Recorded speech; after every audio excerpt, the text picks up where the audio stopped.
പ്രസാദമുള്ള മനുഷ്യർക്ക് സമാധാനമെന്ന് കർത്താവിന്റെ ജന്മപ്പെരുന്നാളിൽ മാലാഖമാർ പാടി സ്തുതിച്ചതുപോലെ ദൈവമേ അവിടുത്തെ ജന്മപ്പെരുന്നാളിന്റെ ശാന്തിയും സമാധാനവും കൊണ്ട് ഈ ഭവനത്തെ നിറയ്ക്കുമാറാകണമേ. ഇതിൽ പാർക്കുന്നവരെയും മാതാവിനെയും ദാസിയെയും ദാനമായി ചെയ്യുന്ന മക്കളെയും കർത്താവെ നീ അനുഗ്രഹിക്കുമാറാകണമേ. കുടുംബജീവിതം ഉപയോഗിച്ച മകളെ കാത്തുകൊള്ളണമേ. ആ കുടുംബത്തെ നീ അനുഗ്രഹിക്കണമേ. നിന്റെ മക്കളുടെ എല്ലാ അധ്വാനങ്ങളെയും വാഴ്ത്തണമേ. ആപത്തടുത്ത് കാത്തുകൊള്ളണമേ. നിന്റെ വിജയശ്രീമായാൽ ഈ ഭവനത്തെ മുദ്രയിക്കണമേ.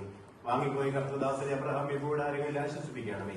ഞങ്ങൾ നിനക്ക് നിന്റെ പിതാവിനും പരിശുദ്ധാത്മാവിനും സ്തുതിയും സ്തോത്രവും സമർപ്പിക്കുവാനായിട്ട് തന്നെ